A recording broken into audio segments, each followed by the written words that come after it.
aí galera, beleza? Como é que vocês estão? Meus amigos, hoje vamos falar mais sobre o voto auditável, porque tanto Bolsonaro quanto os nossos deputados dão aí fortes indícios que não desistirão da pauta. Nosso presidente pronunciou sobre o tema ontem, né? Comentou, fez lá o vídeo no cercadinho, vou mostrar pra vocês. Hoje pela manhã, Bolsonaro já acordou logo cedo, postou uma matéria interessantíssima da Bandeirantes que mostra várias coisas muito estranhas, entre aspas, né? Algumas irregularidades, possíveis irregularidades em eleições. Hoje, inclusive, tem a live de Bolsonaro. Vou mostrar algumas coisas que saíram na mídia sobre os nossos deputados. Quero falar ainda um pouco mais sobre a votação. A Veja fez uma matéria interessante, um certo raio-x. 5 pontos aí que vale a pena ser analisado sobre a relação entre Bolsonaro e o Congresso. Fiz mais umas tabelas que dá para analisar algumas coisas. Dividi assim o Brasil em 3 blocos políticos. Terceira via, centrão e a esquerda. Analisar como é que eles votaram, como está a disposição desses políticos ao redor do Brasil. Coisa interessante. Ontem, vocês veem aí, né, o STF, o TSE, o TCU, todo mundo falando que os sistemas de segurança brasileiros são sensacionais. Pelo menos, né, o da urna eletrônica. Mas ontem, a Polícia Federal realizou mais uma operação contra os hackers que invadiram o sistema do STF.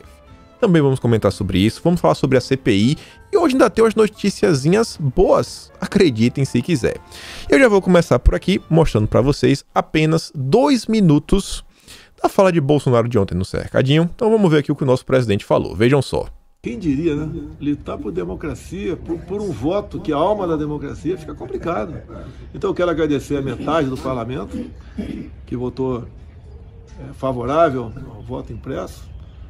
Parte da outra metade que votou contra, que entendo que votou chantageada.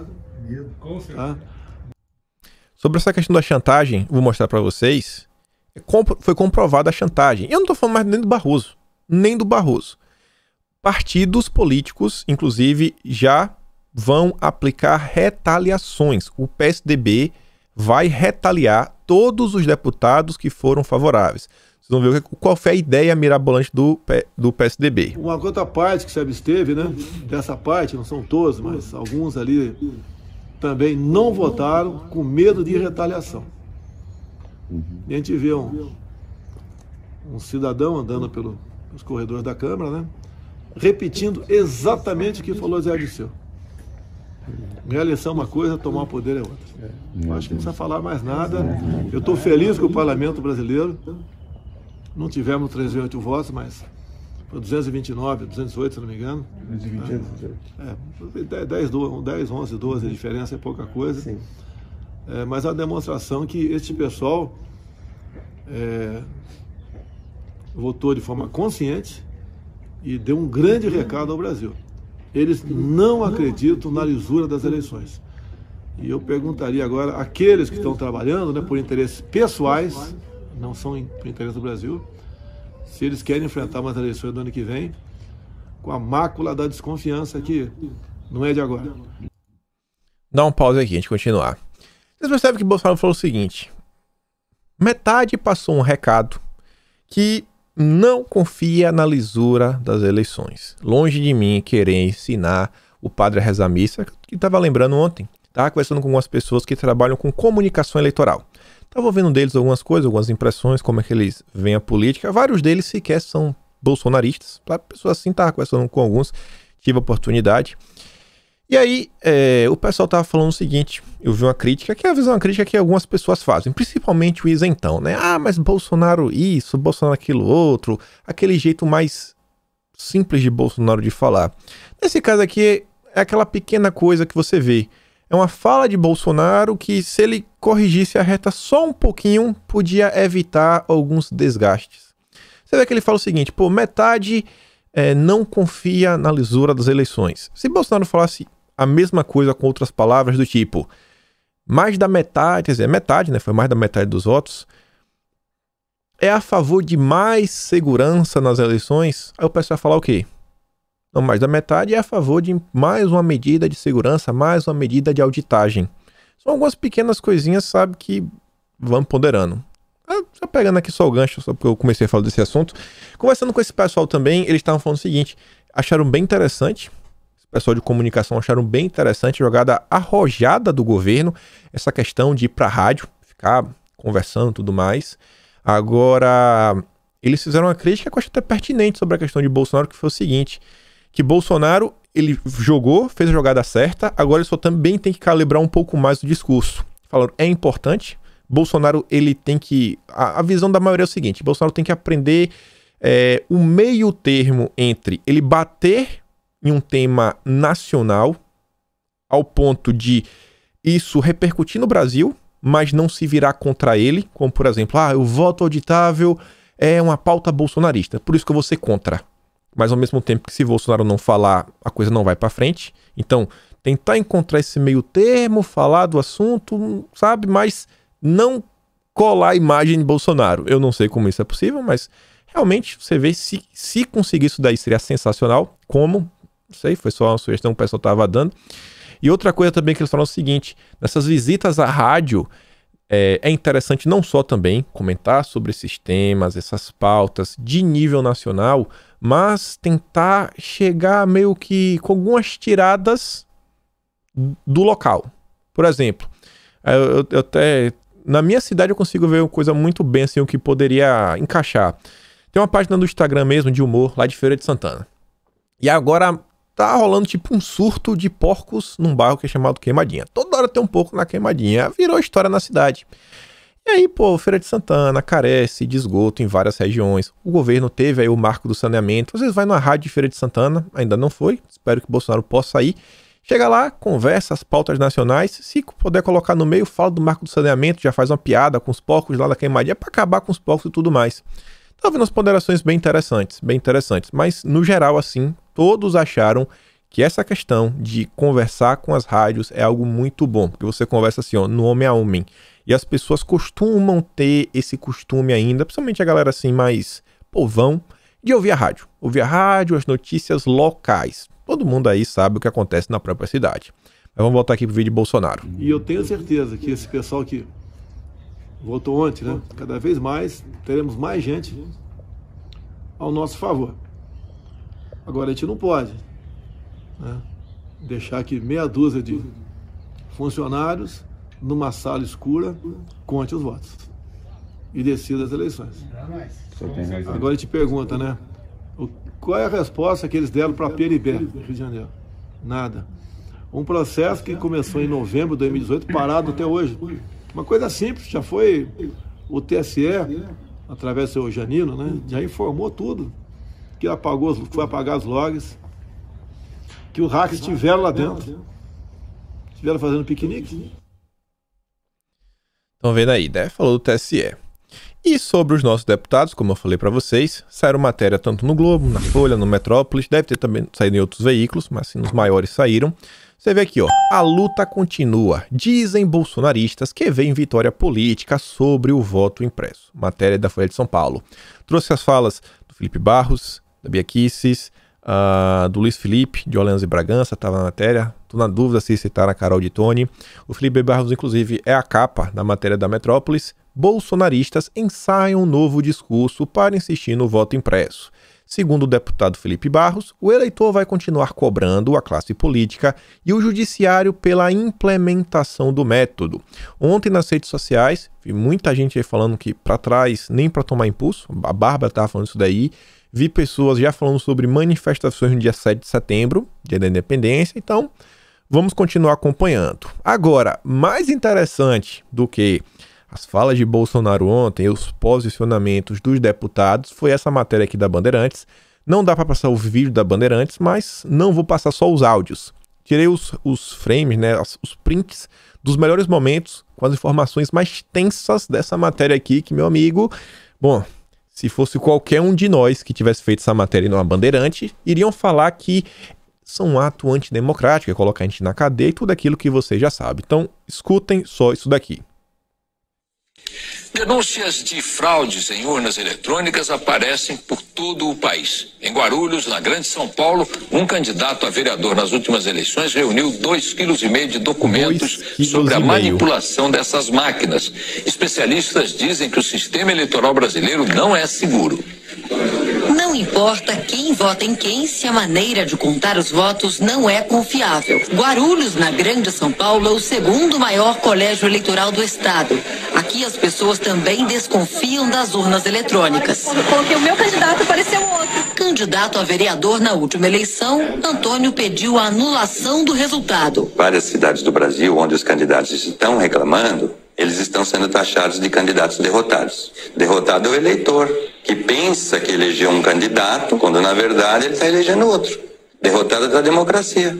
O contador decidiu mergulhar em documentos do próprio Tribunal Eleitoral e cruzar informações em 2004, quando ele também disputou as eleições municipais. Em 1 ano e 6 meses, reuniu 2,5 kg de denúncias. O equipamento é programado por cartões de memória chamados flashcards. Cada um abastece 100... Presta atenção nisso agora. Presta atenção agora. máquinas, uma de cada vez. No caso de Guarulhos, no mesmo horário, foram programadas 3 urnas ao mesmo tempo. Olha só, um cartão ele é usado para mais de uma máquina. Como é que você consegue usar um cartão que você tem que colocar na máquina, baixar as informações, tira o cartão, coloca na próxima, descarrega, tira o cartão, coloca na próxima, descarrega e coloca? Como é que o mesmo cartão conseguiu abastecer 3 máquinas diferentes na mesma hora, no mesmo minuto, no mesmo segundo? Mágica. O que caracteriza a clonagem. Outro fato que chamou a atenção: 79.927 pessoas não votaram na cidade naquela eleição. 79.927 somaram brancos e nulos. Rapaz. 79.927 foi o número de eleitores que justificaram o voto em Guarulhos. Gente, qual a possibilidade numa eleição? A quantidade de pessoas que não votaram, que votaram brancos e nulos e que justificaram é a mesma. 79.927. O mesmo número de não votantes, de brancos e nulos e de justificados. Interessante, né? Bom, isso é estatísticas. Vamos deixar um matemático falar. A gente poderia concluir que essa probabilidade é impossível. Ela é infinita, e o mais seguro nesse caso é que alguma coisa de errado aconteceu na definição desses 3 números iguais. A Justiça considerou as provas insuficientes. Especialista em direito eleitoral, esse advogado foi entrevistado por nossa equipe de reportagem sobre o caso 4 anos atrás. Não acreditava na possibilidade de fraude. 4 anos atrás, o advogado, então na época, não acreditava. Só que eles entrevistaram ele de novo, agora com várias provas, várias informações, e vamos ver o que o especialista em direito eleitoral falou 4 anos depois. Me desculpe da colocação que eu fiz há 4 anos atrás, porque hoje a minha impressão é muito diferente. Nesta última eleição eu acompanhei muitas situações, muitos casos que me fizeram desconfiar fortemente de fraudes praticadas no procedimento relativo à justiça eleitoral e fraudes praticadas dentro da máquina eletrônica, alterando a votação recebida. E o Jornal da Band mostrou a revolta dos moradores de Caxias, interior do Maranhão. Eles programam ela aí do jeito que eles querem. Em todo o país existem suspeitas. Se em todas as cidades praticamente eleitores reclamaram que não estava aparecendo a foto certa, alguma verificação deveria ter sido feita, alguma análise, alguns testes, e isso a Justiça Eleitoral não tolera e não aceita. Em Itajaí, Santa Catarina, outro relatório levanta indícios de fraude. Em Nova Esperança, no Paraná, técnicos também registraram as suspeitas. E em Bragança Paulista, no interior de São Paulo, a desconfiança virou documento. 32 cidades do sul de Minas organizam um movimento que pede a transparência do voto eletrônico. O voto deveria ser impresso, é a opinião de boa parte dos especialistas. 2 contagens seriam possíveis, a do computador e a do papel. Hoje, no Brasil, não há como saber o resultado da apuração de cada urna. Se você for pedir uma recontagem numa urna eletrônica, qualquer urna que for, ela vai te dar só a totalização. Outra crítica é o acúmulo de poderes do sistema eleitoral brasileiro, que compra, programa e distribui as urnas eletrônicas, verifica todas as etapas do processo, é responsável por definir as regras da fiscalização e também por se fiscalizar. Não pode ser a fiscalização regulamentada pelo fiscalizado. É eles que nos dizem, eu sou fiscal de partido, eles que nos dizem o que eu posso fiscalizar. Eu não posso, eu falo, eu quero ver isso, eles dizem, não, isso não pode, isso não está na lei. Eles que escrevem a lei. Eu já vou até contar para vocês qual vai ser a fala da mídia nas próximas horas. Não sei nenhuma matéria ainda sobre o tema, mas assim, as críticas levantadas por Bolsonaro são infundadas, porque ao longo dos anos o TSE já resolveu todos os problemas. E aquela probabilidade, né, de 79.927 acontecer 3 vezes é ínfima, mas não é impossível. Não é impossível, é como ganhar na Mega Sena. Então aconteceu. É mais um ataque de Bolsonaro à democracia, ao Barroso e tudo mais.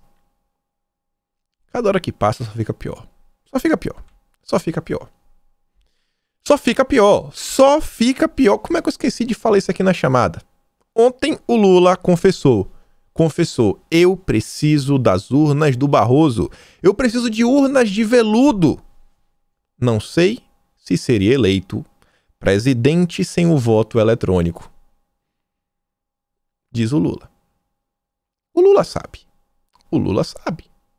Com voto impresso, auditável, segurança 100%, acabou. É sem chance. Mas sem chance nenhuma. Zero. Zero, zero, zero. A Érica diz, sincericídio, o que se chama? Sinceridade, né? O Lula falou mais do que devia. E a matéria do UOL diz, para Lula, o Congresso Nacional tomou a posição correta em tentar encerrar o debate sobre o voto impresso no Brasil. Óbvio, o Lula é completamente contra. Nós temos possivelmente o Congresso mais conservador desde a proclamação da República. Um Congresso que tem muitos militares, muitos ex-sargento, ex-cabo, ex-coronel, que defendem liberar armas para todo mundo e não acreditam na educação. E depois o Lula quer conversar com os militares, né? Faz um ataque desse. Vocês estão vendo, né, gente? Vocês estão vendo? O Lula não gosta de ver pessoas ligadas às Forças Armadas, setores de segurança pública em cargos eletivos. Muito menos que você possa ter o direito de se defender. Assim como todo ditador fez para chegar no poder, o Lula fez. O que aconteceu na Venezuela, aconteceu na Alemanha, na Coreia do Norte, Cuba, o Lula vai fazer igual. Sobre a possibilidade de enfrentar Bolsonaro nas eleições de 2022, Lula disse que a candidatura dele ainda não foi definida nem confirmada pelo PT. Eu não disse que sou candidato, disse que tenho disposição de disputar as eleições se for o caso. Que é pra quê? Que é pra galera não ficar batendo nele. Que é pra imprensa não ficar pegando no pé do Lula. Mas a imprensa não vai, a imprensa é lulista, a imprensa já tá na mão do Lula. Pelo amor de Deus, para de conversa mole. Ontem o PCO se pronunciou, você vê, o voto impresso é um direito democrático dos eleitores. A imprensa golpista... Olha, não, essa agora assim, o texto é de maluco, né? A imprensa golpista, beleza. Os políticos da direita e a reboque da burguesia. A esquerda pequena burguesa saíram na cruzada contra mais um direito democrático da população. Urnas invioláveis? TSE a serviço do povo? Ora, a quem serve a campanha contra o voto impresso? Direita, né, ele classifica como PSDB. PSDB é direita para esse pessoal. E aí vejam só como são as coisas. Um cara que eu quero aqui destacar o voto, foi porque teve uma treta ontem com o Constantino, foi o Alex Manente. Foi lá dar uma lacradinha depois do Constantino, tomou outra invertida pior ainda, mas nem vou mostrar para não dar palco para ele. Mas ele vem assim, às 10h45 da noite para falar, alguém avisa a Bolsonaro que já derrubamos o voto impresso? 10h45 e ainda recebendo pedido para votar a favor. Já podem desligar os robôs. E o Constantino diz, o líder do Cidadania, deputado de São Bernardo, que havia votado a favor do voto impresso, né, em 2015, mas ontem votou contra e ainda debochou de seus seguidores no Twitter cobrando coerência. Por que mudou, deputado? Por que mudou? Por que mudou? E ele foi falar uma coisa, como você falou, meu amigo, você tá chamando de robô as pessoas comuns, você não tem o mínimo de respeito. Mas não dá pra esperar diferente, né? Olha o Alex. Olha o Alex aqui. Olha o Alex aqui. E olha o Lula, rapaz, com a carinha cansada, a carinha vermelha, hein, Lula? Olha aqui o deputado Alex Manente, líder do Cidadania, como secretário do PT, ao lado do corrupto. Mas ele votou contra o voto auditável ontem por combater a corrupção. Oh, meu Deus, engana ninguém. Aí, olha só, desculpa. A bancada Lema toda votou contra. Toda. Felipe Rigoni não ia ficar de fora. Porque ele votou contra. Segundo ponto. A proposta não era inclusiva. Um cego como eu precisaria sempre de uma pessoa conferindo se a cédula foi impressa. Assim, o direito constitucional do voto secreto estaria sendo completamente violado. A Elisa fala, amigão, o deputado desconhece totalmente a legislação eleitoral ou é mau caratismo para justificar o injustificável? Acessibilidade nas eleições. Ora, existe a possibilidade do voto acompanhado para os que possuem deficiência, podendo ser orientado por outro eleitor de sua escolha. Só narrativa, só choro e ranger de dentes. E você vê comentários como esse. Jornalista Caio Junqueira. Olha como ele fala assim de algo de forma normal, mas normal. Os presidentes dos 11 partidos que fecharam um acordo e articularam com o judiciário a derrubada da PEC do voto impresso mostraram ter controle zero sobre suas bancadas na Câmara. Somados, seus deputados deram 170 votos a favor da PEC e 188 contra.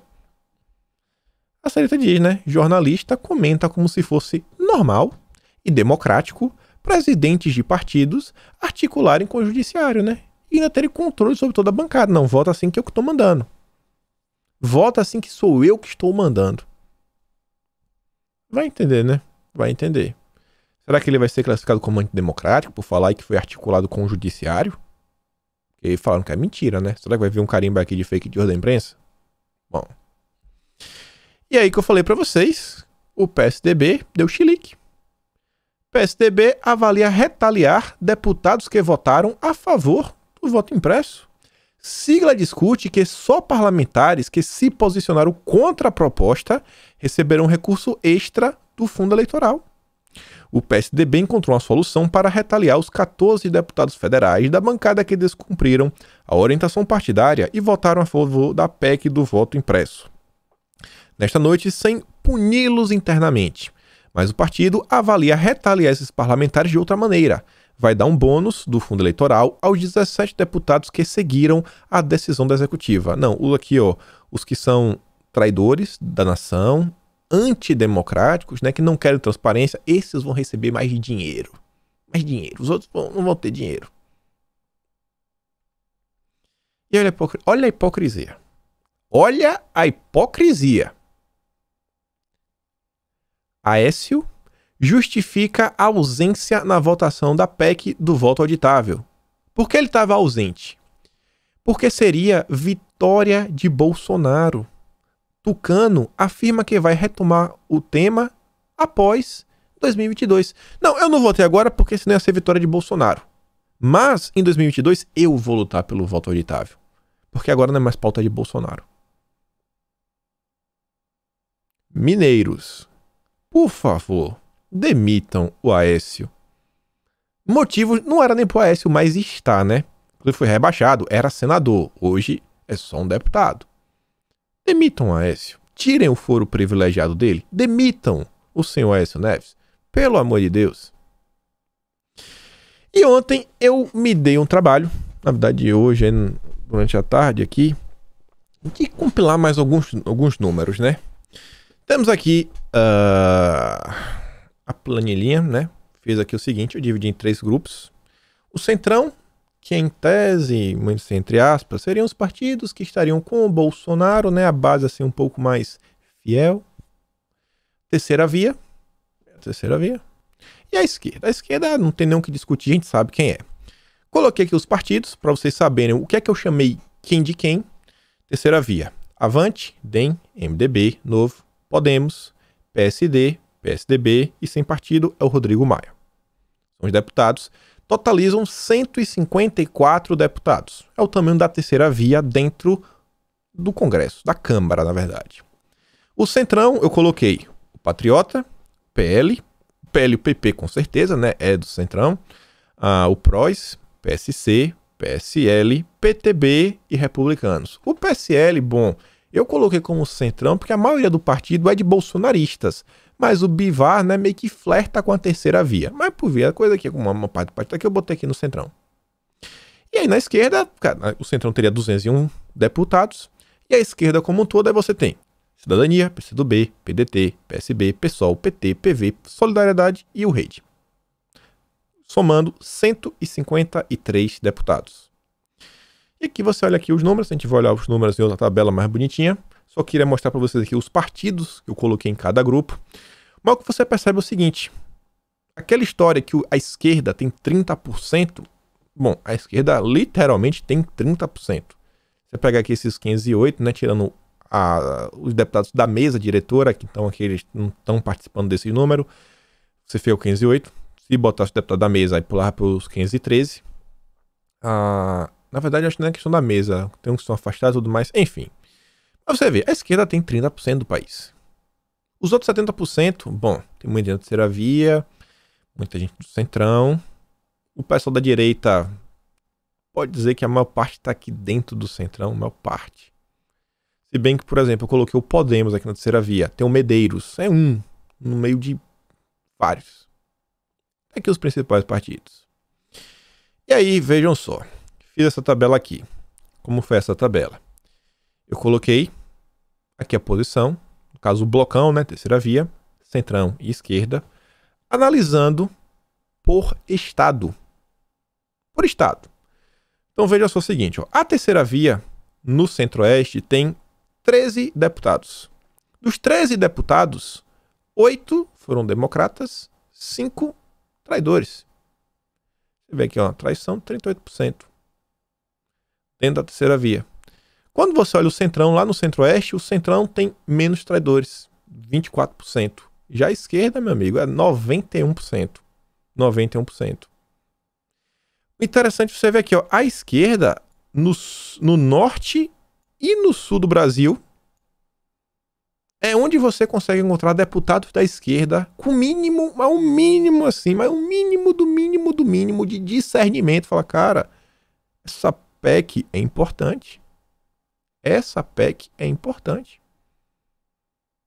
Os votos a favor, né? A maior parte dos votos a favor. Pô, teve aqui no Sudeste também, mas como no Sudeste tem muito deputado, né? Proporcionalmente fica pouco. Mas você vê, ó. Foi no sul do Brasil e aqui no norte, ó. 7 de 19 e outro 8 de 22. No sul e no norte. Já se você pega aqui o Centrão, você vê que no sul, no Sudeste, no Centro-Oeste e no Norte já não é tão bom, né? Já tá em quase 40%. Mas Sul, Sudeste, Centro-Oeste, beleza. Os deputados assim, nos partidos de Centrão, nessas 3 regiões, têm uma tendência a apoiar a PEC. Já no Nordeste, meu amigo, 61%. Você pegar o Nordeste, ó, o Nordeste é recorde dentro da esquerda, é recorde dentro do Centro-Oeste, é recorde do Centrão e não é recorde quando você olha na terceira via. A terceira via, os deputados da terceira via do sul do Brasil, basicamente 4% só de traição. Quase todos os deputados, de 23, 22 foram a favor da PEC do voto auditável. E aqui eu só fiz uma distribuição por região. Você vê o seguinte, ó. Deputados de terceira via no Centro-Oeste, 8%. Ô, diacho. Deputados, oh meu Deus do céu. Deputados de terceira via do Centrão no Centro-Oeste, também 8%. Deputados de esquerda no Centro-Oeste, 7%. Basicamente, assim, nessa região não tem diferença. Sabe? Segue assim. Todos têm a mesma quantidade. Não segue o 30, 30, 40. Você vê aqui, ó. Centrão, 10% no norte, conta 16 terceira via. Ele perde aqui. Ganha no Sudeste. Até ganha da terceira via. Mas olhando assim, acho que de forma para ficar melhor. Ali não acho que é a tabela melhor. A tabela melhor que eu fiz foi essa daqui. Você olhar o seguinte, ó. Por região. Aqui tem um total da região. Na região Centro-Oeste do país, 46% de traição. Nordeste 76, sempre Nordeste disparado, você comprando aí todos os deputados. Aqui agora não é mais centrão, esquerda ou direita, que é o totalzão. Norte do país, norte e o sul do Brasil.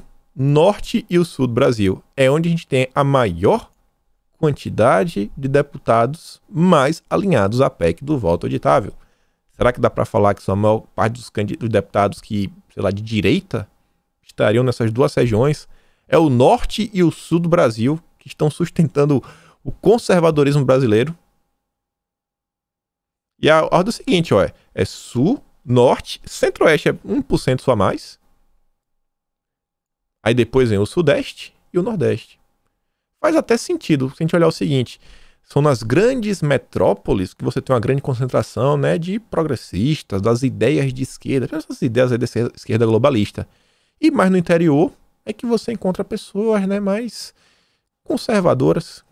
A região sudeste realmente tem muita coisa, né? E o nordeste a gente sabe que sempre foi o reduto do PT ao redor do Brasil. E aí você olha aqui, ó, tem umas parciais a nível nacional, né? Terceira via, centrão, aqui afinal é só o total geral. Terceira via, centrão, esquerda, você vê, o centrão tem 40% no Brasil. Mas no sudeste, o centrão... Cadê? Aqui, na verdade é essa tabela aqui, ó. No sudeste, então, tem 40, no sul 42, no sul tem 42, no norte, o chamado centrão tem 33%, no nordeste 38%, no centro-oeste 41%. Mantém. Aqui para dar assim uma certa olhada. No nordeste, a esquerda tem um pouco mais do que se você comparar nas outras regiões, vai ter 34%, contra maior do que a média nacional, de 30%. Seguindo realmente assim uma tabelinha. Dá para aqui dar uma olhada, né? Norte e sul do Brasil. Seguido depois, norte e centro-oeste, né? Basicamente no mesmo número. Que dá para tirar aí da votação. E aí você vê aqui, ó. Basicamente encaixa lá com o que a gente fez com aquela tabela ontem. Por mais que a gente fale assim, a maior parte da deputados contrários estão no Nordeste. Quando você olha no Nordeste, assim, não importa se é de esquerda, se é de centrão, se é de terceira via, não importa. Todos, a maioria, são contrários à PEC do voto auditável. Não é porque é de esquerda. Não é o fato que é de esquerda, de centro, terceira via. O Nordeste, independente do partido, meu amigo, o bicho tá pegando por lá. Tá pegando. E essa é essa matéria aqui que eu achei bem interessante. O Ricardo Rangel fez um raio-x da sessão que derrotou o voto impresso. Bolsonaro perdeu longe, mas teve muito voto. O que isso significa? Ele fala assim algumas lições. Primeira delas, Bolsonaro ainda tem grande capacidade de influência e tem força para barrar o impeachment. Isso a gente comentou no dia de ontem. 2. A base de apoio de Bolsonaro não é de confiança. Muita gente que deveria ter votado a favor falhou. A oposição tampouco é de confiança. Os outros partidos aí também tiveram problemas. O próprio PSDB. Ninguém é amigo de ninguém, né? Nessas horas todo mundo só pensa em si mesmo. 3. A diferença entre o quórum de abertura e o quórum final foi de 50 deputados. 10% preferiram fugir a contrariar Bolsonaro abertamente. Preferiram estar lá como ausentes do que votar contrários. Porque sabem que o governo vem monitorando como os deputados vêm se posicionando, para na hora de pedir qualquer coisa, me ajude nisso aqui, me ajude naquilo outro, opa, peraí, você está jogando contra. 4. Nem todo mundo enxergou a votação do voto impresso como um plebiscito sobre Bolsonaro. Muita gente votou a favor do voto impresso simplesmente porque é a favor dele. Vale lembrar, há 6 anos, 433 deputados votaram a favor do voto impresso. O que foi que mudou? Fator Barroso. E 5º, não existe consciência ideológica na maioria dos partidos, mas isso, claro, a gente já sabia antes da votação. Só quem tem ideologia, na verdade, é a esquerda. Os outros partidos, bom, o PSDB, a gente sabe, é um partido progressista, social-democracia. O Novo é aquela mistura maluca, e os outros partidos também. O PSL é o partido, pelos deputados que o compõem, o partido mais à direita hoje. Por causa dos deputados, não o partido em si. E aí, vejam só. Porque isso, porque não precisamos de segurança, porque as urnas já são seguras. E é como eu falei para vocês, matéria aqui do Estadão, que não me deixa mentir, Polícia Federal faz novas buscas em investigação sobre ataque ao sistema do STF. A Polícia Federal deflagrou nesta quarta-feira, dia 11, a segunda fase da Operação LIT, que investiga ataque cibernético aos sistemas do STF. Agentes cumpriram 2 mandados de busca e apreensão nos estados do Rio de Janeiro e Ceará e apreenderam dispositivos eletrônicos de interesse e relevância para as apurações. Os materiais serão submetidos à perícia e análise. A primeira etapa ostensiva da LIT foi aberta em junho, quando foram presos integrantes do suposto grupo que deveria ter invadido os sistemas do STF. De acordo com a Polícia Federal, os investigados podem responder pelos crimes de invasão de dispositivo informático e associação criminosa.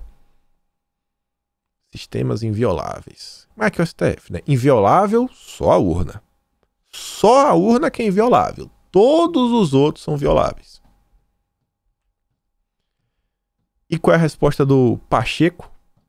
Ontem mostrei para vocês o vídeo do Marcos Rogério, senador. Ele é o relator da PEC 113C, que é aquela PEC que já está aprovada na Câmara, está parada no Senado e que contempla o voto auditável. E o Marcos Rogério falou que na semana que vem ele já deve entregar o seu relatório. E depois disso daí é lutar para colocar a PEC em votação no Senado e lutar para ser aprovada.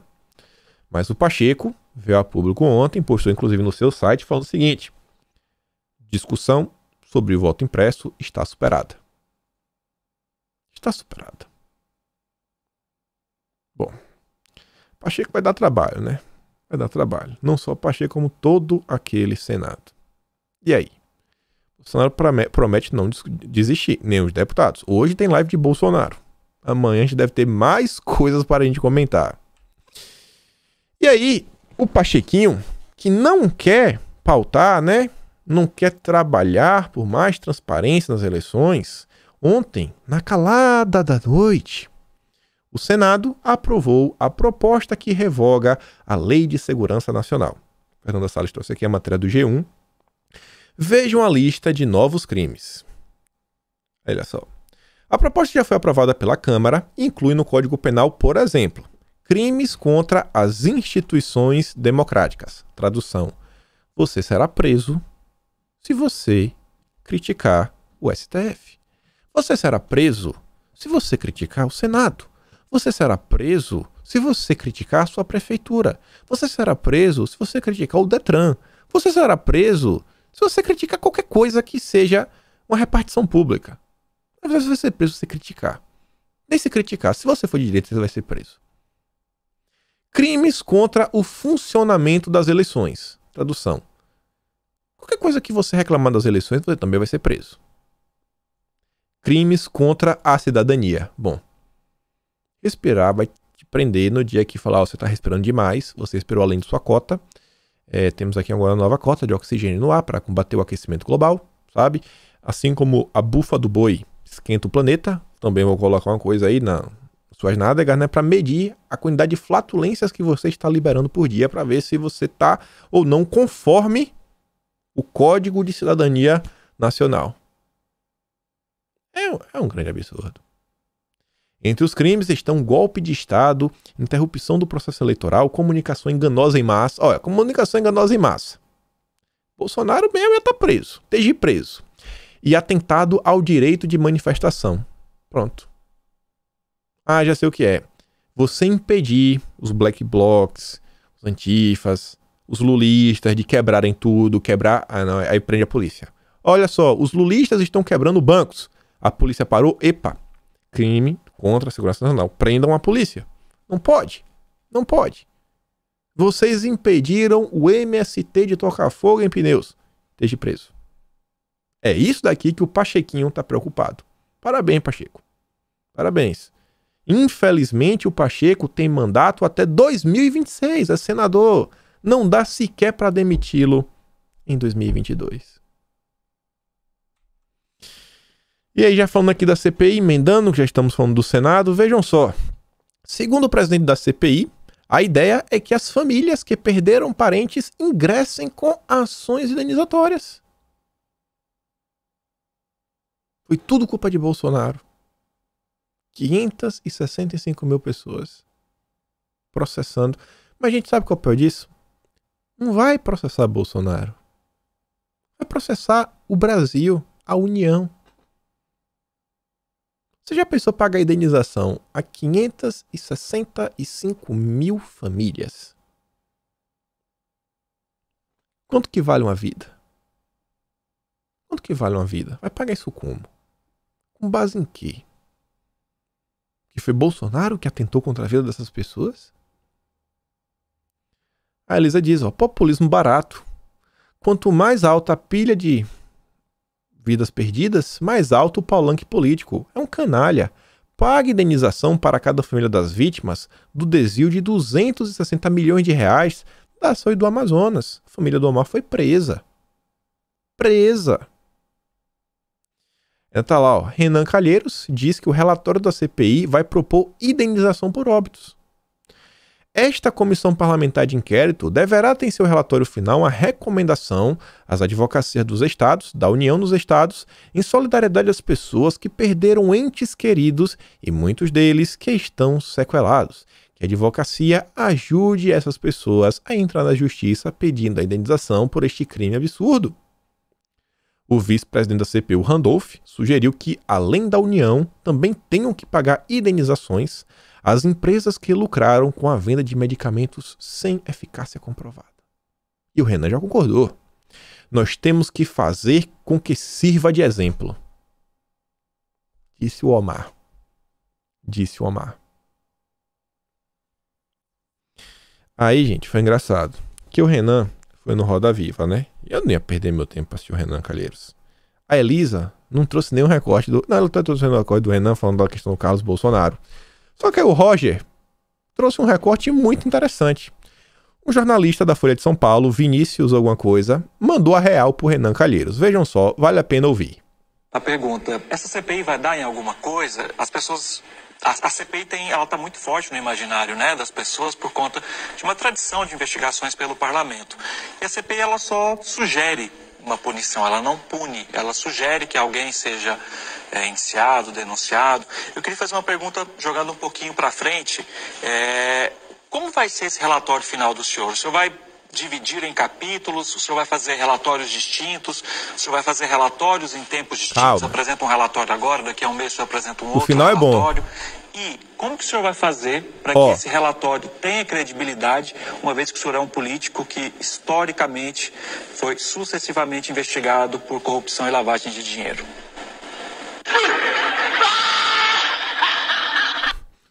E aí, Renan? Como é que vai fazer para ter um mínimo de credibilidade uma pessoa como o Renan Calheiros? A vida toda envolvida em escândalo de corrupção. Até o jornalista da Folha de São Paulo quer saber qual vai ser a mágica do Renanzinho. E aí essa CPI, eu nem vou trazer a matéria explicando que eu não vou perder meu tempo. Eu já vou mostrar aqui para vocês a reação da própria imprensa. Renan Calheiros quer indiciar Bolsonaro por curandeirismo e charlatanismo. Bolsonaro agora virou o curandeiro, o xamã brasileiro. O Dalsin aí do Street Fighter. É Bolsonaro agora, o curandeiro. Curandeirismo. Até errei, porque eu nunca tinha visto essa palavra em minha vida.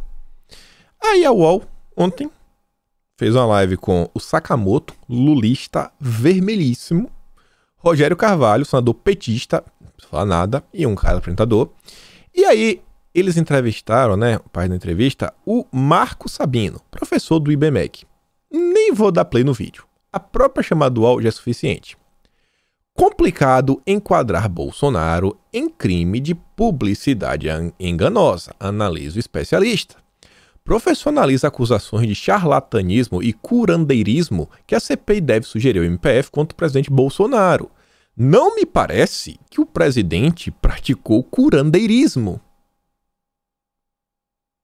Nem o UOL consegue levar a sério o Renan Calheiros. Nem o UOL. E tudo isso aconteceu porque a CPI desidratou. Eles agora estão começando a mirar na questão das fake news. Tanto que você vê, CPI encerra capítulo Covaxin com o depoimento de Ricardo Barros. vai acontecer hoje. Vai acabar. Vai acabar, e aí? Acabou. Não acharam... Gente, por que não vai chamar... Por que não chama você de corrupto, Renan? Chama de corrupto, chama de ladrão. Não, charlatão, curandeiro. Porque não achou nada pra falar que roubou, né? Não achou nada pra falar que Bolsonaro roubou, não foi? Né? Tá bom. E você vê, por isso também que ele tá aí nesse gritinho. CPI tenta reclamar protagonismo para se manter até outubro. Não tem pauta, ninguém mais tá ligando. Perdido nos últimos dias em razão das discussões sobre a PEC do voto impresso na Câmara e de depoimentos mornos na comissão. Esse é o motivo aí de terem perdido o protagonismo político. Entre essas novas decisões, para reaquecer a CPI, estão a aprovação de uma acareação entre o Onyx e o Luiz Miranda e o anúncio que o relator da CPI, o Renan Calheiros, pretende indiciar o presidente por crime de curandeirismo. Nos bastidores, senadores dizem que as medidas já estavam estudadas há alguns dias e tudo mais, mas foram lançadas nesta quarta em uma tentativa de esquentar e dar uma mexida na comissão. Eles assumem, queremos, holofotes, batam palma pra gente dançar. O objetivo é manter a comissão em evidência até outubro, quando o relator pretende apresentar o relatório final. Não deve nem ser outubro mais, deve ser aí no meio para o final de setembro. A avaliação de integrantes do colegiado é de que, desde a volta do recesso parlamentar de julho, os depoimentos estavam fracos, é muita retórica e pouco fato, diz um auxiliar dos senadores. Aposta de que a CPI retome o protagonismo já nesta quinta, quando ouvirá o líder do governo na Câmara, o Ricardo Barros. Bom, se der com burros na água, eu vou dar muita risada. E aí, sobre CPI, vejam só o seguinte. A gente agora começar a ter duas notícias boas, mas uma notícia ruim. No Rio Grande do Norte, também está tendo a CPI da pandemia e vão chamar o senhor Carlos Gabas. Mas o Kelps Lima, que é o presidente da CPI no Rio Grande do Norte, informou ontem o seguinte: nosso pedido de liminar para que a Assembleia transmita as sessões da CPI foi negada pela Justiça. Não pode mostrar. Ninguém vai assistir. Ninguém pode ver o Carlos Gabas sendo inquirido. Infelizmente, né? Obviamente respeitamos a decisão, mas iremos recorrer. Não nos conformamos com o fato da Assembleia Legislativa não tornar pública as investigações da CPI do Rio Grande do Norte. Vamos continuar cobrando da Assembleia Legislativa que vote urgente a mudança do regimento que foi engavetado pela CCJ de maioria governista e continuar recorrendo ao Judiciário. Os petistas do Rio Grande do Norte não estão engavetando, não querem, para proteger o Gabas, proteger a governadora, né? A declaração do desembargador diz que este tema é interno da Assembleia Legislativa. A maioria governista não quer transmitir as sessões ao vivo. Vamos continuar cobrando e pressionando a transmissão das sessões da CPI do Rio Grande do Norte. Eu espero que o Kelps, ele mesmo transmita. Bota o celular e dá o play, amigão. Com som bom, com som ruim, dá um jeito. Transmite, se filma. Nem que seja só o áudio, só pra gente ouvir o senhor Carlos Gabas. Isso daqui eu soube porque a Anitta trouxe essa matéria e eu achei interessante um comentário. E aí a gente entra em algumas notícias boas. A Assembleia Legislativa do Rio Grande do Norte não quer transparência na CPI. Por quê? Porque querem cobrir o Gabas. E a Anitta recebeu um comentário de um rapaz chamado Francisco Justo. E ele diz o seguinte: conheço bem o Rio Grande do Norte, principalmente o interior. O povão do Rio Grande do Norte desconhece a verdade. Os fatos e dados verídicos que acontecem no país. Recebem informação de boca, tipo telefone sem fio, e vão montando suas verdades. Eu bem sei como é isso. Os políticos pilantras, a maioria, deitam e rolam. Dá pena. Esse é um grave problema do governo federal, que não está conseguindo resolver. Fazer com que os seus feitos, suas ações positivas, cheguem ao povão de forma verdadeira e correta. A comunicação com a massa, com o povão, com os mais humildes, não funciona. A Globo e os políticos é que ditam a verdade. Não à toa, Bolsonaro começa a falar com as rádios. E aí, vejam só. Isso aqui é um perfil brasileiro, mas que posta algumas matérias ligadas ao agro em inglês. Mas tá lá, ó. Essa daqui é a ferrovia que liga do Tocantins até o leste baiano, né? Até o Atlântico. Está sendo construída, está tomando forma. Isso aqui já está tomando forma já no oeste baiano, em direção ao leste. Tá aí. E depois ele mesmo traz aqui, ó, um mapinha mostrando o projeto básico. Sai daqui, ó, de Figueirópolis, no Tocantins, até Barreiras. Aqui é a área que já está em construção, passando por Correntina, vindo até Caetité. E em vermelhinho, em construção a conceder, que aí é a questão do PPI. Pegando a região de Jequié, Ipiaú, Ilhéus. E aí, quem que fala disso daí? Tanto se falava de ferrovias. Retomou no governo Bolsonaro com tudo. Aí você vê isso daqui, ó. Depois culpam o governo Bolsonaro. Bank of America. Oposição pode conseguir barrar a privatização dos Correios via STF. O Cavendish diz, ó, quero crer que eles não farão isso. Muito difícil fazer gols com um dos poderes tão focado em jogar contra. Essa notícia, assim, a privatização conseguir avançar é algo bom, aparentemente, né? Não necessariamente toda a privatização é boa, mas eu acho que eles vão tentar melhorar o tipo de serviço que os Correios, pelo amor de Deus. Agora, pô, quem que tá contando pro povão o que o STF tá fazendo? E aí você vê esse daqui, ó, o vídeo do Tarcísio. Tarcísio, realmente, na parte de comunicação, eu venho gostando demais do trabalho que o Tarcísio vem fazendo. Aqui primeiro ver o texto que ele postou, ó. Um pedágio 50% mais barato. Ou seja, é no teu bolso. Aí já vai no bolso. Com 1.700 quilômetros de duplicações. É o teu pneuzinho. É a tua bundinha na cadeira que vai parar de ficar sacolejando. 43 bilhões, quase 44 de investimento no maior projeto logístico integrado do Brasil.